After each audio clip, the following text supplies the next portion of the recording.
بسم الله والصلاة والسلام على رسول الله. اللهم إنا نسألك حسن الخاتم. حبايب قلبي، ما تنسوش الاشتراك وتفعلوا زر الجرس واكتبوا لي تعليق حلو، ربنا يسعد قلوبكم يا رب. وشاهدوا الفيديو للآخر. النهارده يا حبايبي هعمل معاكم كشري العدس. اللي على ده يا حبايبي انا بغسل وبحط له الملح والزيت على وشه، وهعمل جنبه بيض وبرنجان مقلي وبطاطس محمر. ده اكلنا النهارده، فضل ونعمه من عند الله. متنسوش يا حبايبي تشاهدوني الفيديو للآخر، ربنا يسعد قلوبكم يا رب. هنحمر البطاطس زي ما قلت لكم وبرنجان وبيض، وده عشان النهارده فضل ونعمه من عند ربنا. وبكره معيشنا وكلنا عمر هعمل بيتزا باذن الله.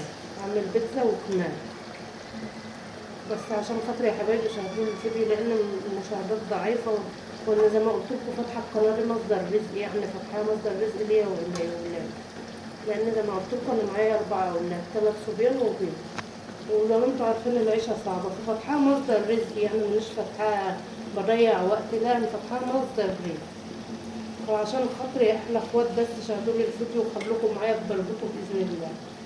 هحمر يا حبايبي البطاطس ده اول دور وارجع معاكم تاني.